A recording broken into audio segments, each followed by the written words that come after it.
कांग्रेस के युवा नेता हरीश यादव और पूर्व प्रधान हरसहाय यादव भी दावेदारी जता रहे हैं। झोटवाड़ा में इस वक्त बीजेपी के राजपाल सिंह शेखावत विधायक हैं। 5 साल का हिसाब किताब देखने के बाद जनता में उनके लिए खिलाफत बढ़ती जा रही है। यही वजह है कि जीता हुआ विधायक होने के बावजूद झोटवाड़ा में बीजेपी के उम्मीदवारों की लंबी लाइन है। महेंद्र यादव, कल्याण सहाय चोपड़ा, संतोष चौधरी और आशु सिंह सुरपुरा टिकट के लिए टकटकी लगाए खड़े हैं। राजपाल सिंह पिछली बार लालचंद कटारिया को हराने में कामयाब रहे। इस बार उनकी मुश्किलें बढ़ती नजर आ रही हैं। नीतू कमल के साथ जयपुर से सचिन शर्मा की रिपोर्ट, समाचार प्लस।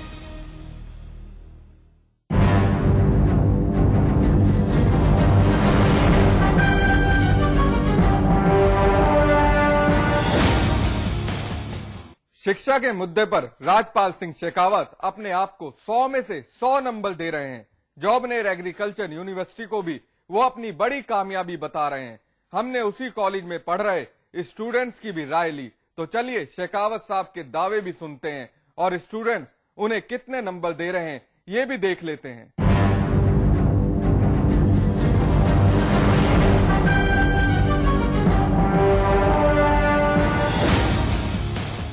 पर देखा जाए तो मैं सोचता हूँ मेरी विधानसभा क्षेत्र के जोबनेर के अंदर हिंदुस्तान का पहला एग्रीकल्चर कॉलेज था, लेकिन राजस्थान में जब एग्रीकल्चर यूनिवर्सिटी बनने की बात आई तो बीकानेर में बनी, उदयपुर में बनी।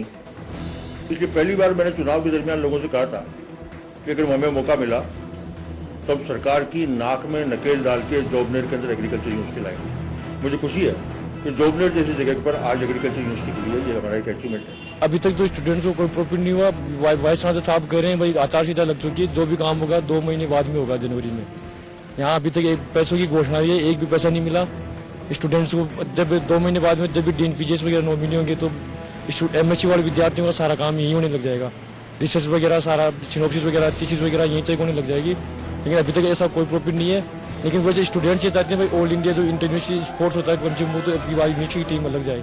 नहीं, हाँ, अभी तो सभी कुछ जो है जो ऐसे वाले कागजों के अंदर है, इसके अलावा कुछ नहीं किया गया है। और अभी जो इसकी घोषणा होने के बाद में ओनली की बस नाम हुआ है कि हाँ यहाँ पर यूनिवर्सिटी बन चुकी है। इसके अलावा भी यहाँ पर और भी जैसे कि होम साइंस हुई और डेयरी टेक्नोलॉजी कॉलेज और वो ABM तीनों कॉलेज होगी यहाँ पर अभी खुलना बाकी है। काफ़ी कुछ फ़ायदा मिलेगा क्योंकि नए नए रिसर्च प्रोजेक्ट यहाँ पे खुलेंगे।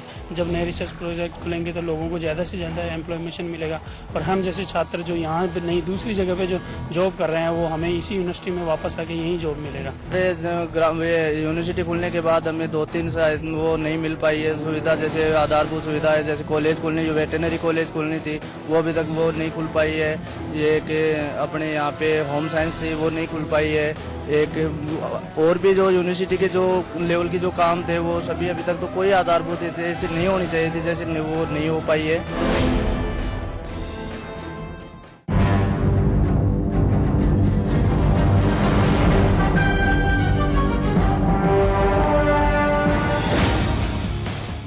सड़कों के सब्जेक्ट में भी विधायक साहब के दावे कम नहीं है। अगर राजपाल सिंह शेखावत की बातों पर यकीन किया जाए तो झोटवाड़ा विधानसभा क्षेत्र में सड़कों से संबंधित कोई समस्या ही नहीं बची है। लेकिन हकीकत तो यहाँ के मतदाता बयां कर रहे हैं, जो रोजाना समस्याओं से दो चार होते हैं।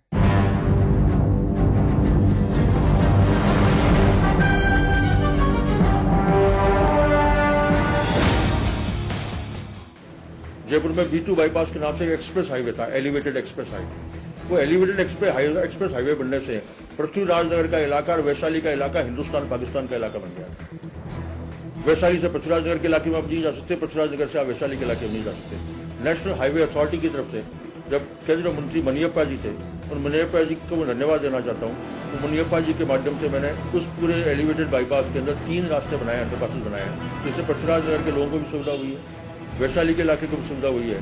और दूसरी एक काम किया कि पहले एक्सप्रेस हाईवे केवल हाईवे था। जयपुर के मास्टर प्लान में हमने इस एक्सप्रेस हाईवे को, उसमें कोई आप अजमेर रोड से चढ़ते थे तो सीकर रोड से थे, बीच में उतरने का रास्ता नहीं था। हमने इस एक्सप्रेस हाईवे को जयपुर के मास्टर प्लान में सिटी रोड पर तब्दील कर दिया। अब कई जगह ऐसी है जहाँ हाईवे पर चढ़ने के बाद कुछ इलाके में उतर सकते हैं। दोस्तों, इससे पूरे इलाके में, पूरे पृथ्वीराज नगर के इलाके में और पूरे वैशाली के लोगों को बहुत बड़ी समस्या से निजात है।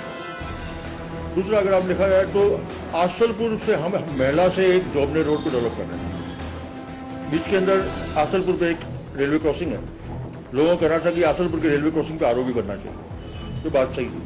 दूसरा बड़ा काम यह कि गांव के इलाके के अंदर आरओबी पहली बार आसलपुर में सैंक्शन हुई है, लेकिन पृथ्वीराज नगर के इलाके के अंदर सरकारी रोक होने के बावजूद कोर्ट के बीच के पूरे पृथ्वीराज नगर इलाके में सेक्टर रोडों का निर्माण कार्य शुरू हो गया है। सड़कों का हालात फिलहाल यही है कि एक मेन रोड बन चुकी है, इसके अलावा बाकी और कोई भी काम नहीं हुआ। मेन रोड भी खाली लोगों की मेहनत के कारण बनी है। बाकी और जिस जगह मैं प्रोजेक्ट में खड़ा हूँ वहाँ बरसात के दिनों में 4-4 फीट यहाँ पे खड्डे हो जाते हैं और इतना भयंकर पानी बढ़ जाता है, हर गाड़ी यहाँ फंस जाती है, लोगों का निकलना मुश्किल हो जाता है। लोग यहाँ बैठे रहते हैं रोड के ऊपर निकलने के लिए। स्कूल के बच्चे नहीं यहाँ से क्रॉस नहीं कर पाते।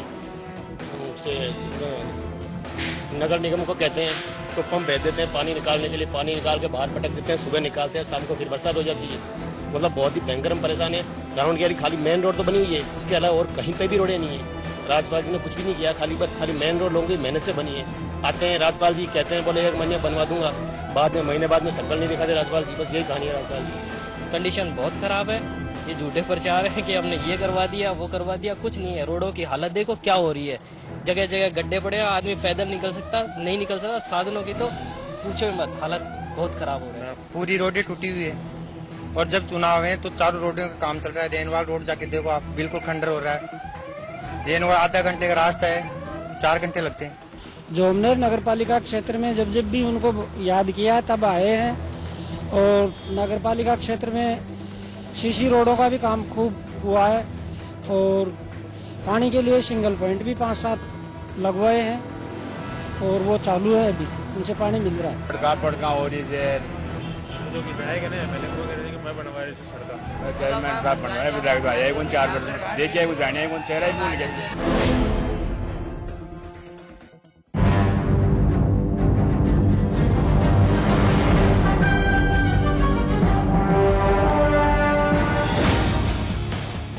जोटवाड़ा ग्रामीण विधानसभा क्षेत्र प्रदेश का सबसे बड़ा विधानसभा क्षेत्र है। मतदाताओं ने राजपाल सिंह शेखावत को भारी मतों से जिताकर विधानसभा भेजा था, लेकिन 5 साल बाद लोगों का कहना है कि विधायक जी कभी क्षेत्र में दिखाई नहीं दिए। यहाँ सीवरेज की स्थिति का बुरा हाल है। ऐसे में विधायक की क्षेत्र में पूर्ण विकास की बात बेईमानी लगती है।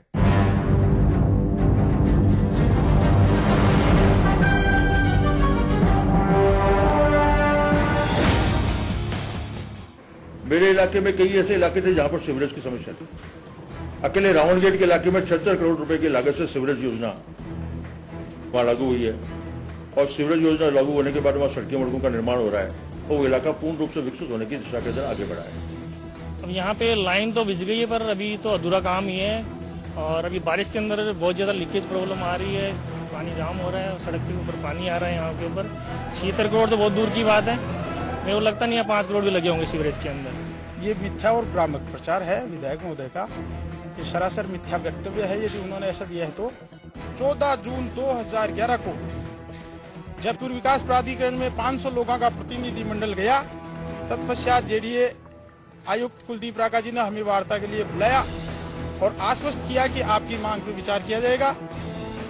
29 जून की बीपीसी की मीटिंग में हमारा 22 करोड़ 57 लाख रुपए का क्षेत्र का सीवरेज का बजट पास हुआ और उसके बाद में टेंडर होकर के कार्य हुआ। हम उन आईएएस अफसर जो कुलदीप राका है उनका धन्यवाद ज्ञापित करते हैं कि उनकी निष्पक्षता के कारण से विकास कार्य हुआ। विधायक महोदय को तो मार्च तक ये पता ही नहीं चला कि यहाँ टेंडर हो गए। रोड बनाई, रोड झूठ के रोड बनाई और कादा कमाने 60 दिन कदे मोटरसाइकिल पड़ा कदे में पड़ा कदे पड़ा काई को निकले खड़े गया बे पीसा झूठ पीसा लगा दिया कादा कमाए वहाँ मीडिया लो तो काई करा लो तो फोटो खींच ले जाला। तो काम हमारे तो नहीं हुआ। देखो आप कितना पानी भर रहा है, क्या हालत हो रही है रोडों के आपके सामने, परेशान हो रहे हैं। हर बारिश के मौसम मतलब जब भी बारिश आती है तो परेशान होते हैं, पानी भर जाता है।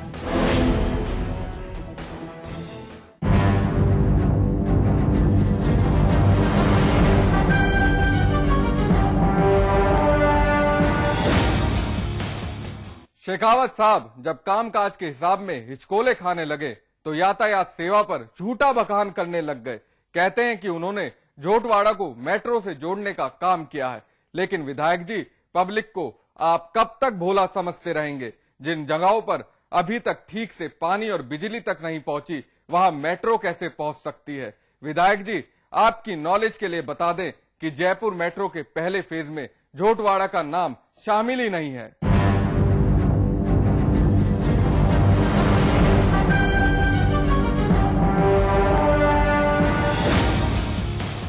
उसको सारे मोटे मोटे काम है।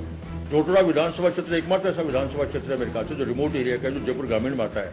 तो आप बीआरटीएस भी जुड़ गई और मेट्रो भी जुड़ गई। तो मैं सोचता हूँ सर्वांगीण किस्म का जो विकास होना चाहिए था, सरकार नहीं होने के बावजूद जिस प्रकार का काम ने झोटड़ा में कराया है, तो सोचता हूँ और किसी विधानसभा क्षेत्र से किसी मायने में पीछे। ये जनता को मेट्रो से कोई मतलब नहीं है। ये ग्रामीण क्षेत्र है, जो झोटड़ा क्षेत्र है, इसमें हमारे असुविधाएं हैं। मेट्रो को हमारे से कोई मतलब नहीं। इस टाइम में हमारे अगर जो जन सुविधाएं जो होती है बिल्कुल निराधार, ना तो हमारे यहाँ बसें टाइम पे आती है, ना लो फ्लोर बसें आती है।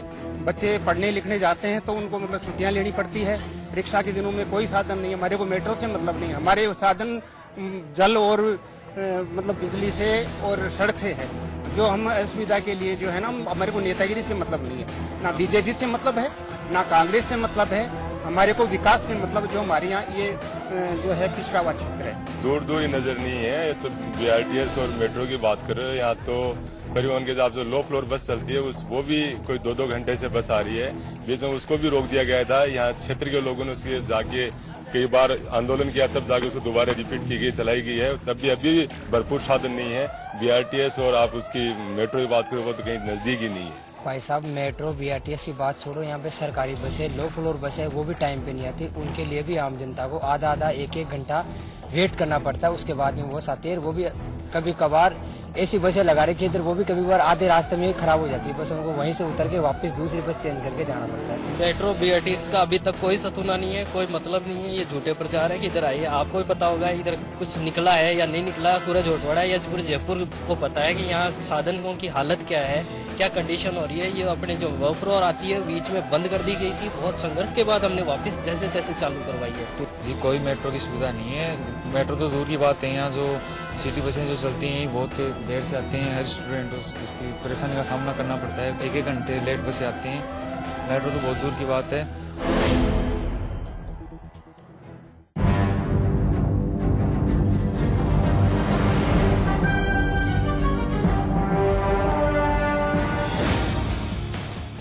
विधायक राजपाल सिंह शेखावत का दावा है कि उन्होंने गांव में जयपुर विकास प्राधिकरण से भी विकास के काम करवाए हैं। केवल उन्हीं की कोशिशों से जेडीए ग्रामीण इलाकों तक पहुंचा है। लेकिन विधायक साहब, आपके मतदाता आपके इन कामकाजों के बखान से कम ही इत्तेफाक रखते हैं।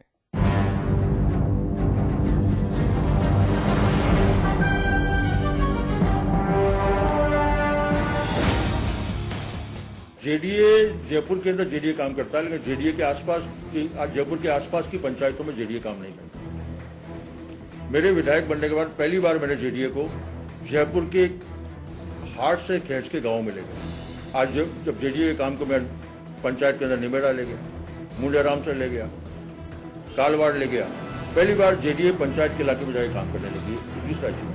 पृथ्वीराज नगर के मामले में मैंने कई बार कॉलेटेस्ट मोशन के जरिए सरकार का ध्यान आकर्षित किया है। मेरे साथ ये भी कहा है कि पृथ्वीराज नगर की योजना का नियमितीकरण जिस तर्ज के ऊपर मुख्यमंत्री जी के निर्वाचन क्षेत्र की पाल योजना और बीजीएस कॉलोनी की तरफ से नियमितीकरण हुआ है, उसी तर्ज पर पृथ्वीराज नगर का नियमितीकरण भी होना चाहिए। इस मुद्दे को मैंने बार बार विधानसभा में उठाया। क्षेत्र में विधायक महोदय ने कोई विकास के कार्य में रुचि नहीं ली। क्षेत्र से रिकॉर्ड, हिंदुस्तान में एक रिकॉर्ड मत विधायक को मिलने के पश्चात भी उन्होंने अनदेखी की। फलस्वरूप क्षेत्र की जनता इकट्ठी हुई, संयुक्त संघर्ष समिति का गठन हुआ, अनुमानित 200 कॉलोनियों का संगठन बना। पे तो मिली कुछ भी नहीं है, खाली पानी की समस्या है यहाँ पे, तो और कुछ नहीं।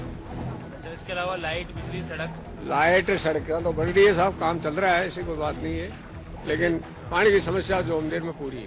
पानी का कैसे आता है, मतलब कैसे पानी आता है? पानी सिर्फ 10 मिनट पानी आता है, 10 ही मिनट पानी आता है। पानी तो सुबह एक टाइम आता है, 10 मिनट आता है, और अगर मोटर नहीं चलाए तो बिल्कुल पानी आता ही नहीं देखा साहब, बिल्कुल भी नहीं देखा, बिल्कुल ही नहीं देखा हमने। पंचायत में नागौर पंचायत के में तो 14 लाख रुपया दिए। ये बबेर वालों भी ढाणी भी कराओ, ग्राम पंचायत के जी में 13 लाख रुपये। मतलब पिछले 5 साल में काम हुए हुए बीजेपी का? 5 साल में 20 दिया जाएगा। इसके अलावा कभी देखे हो विधायक ने लोगों से बात करते है या कौन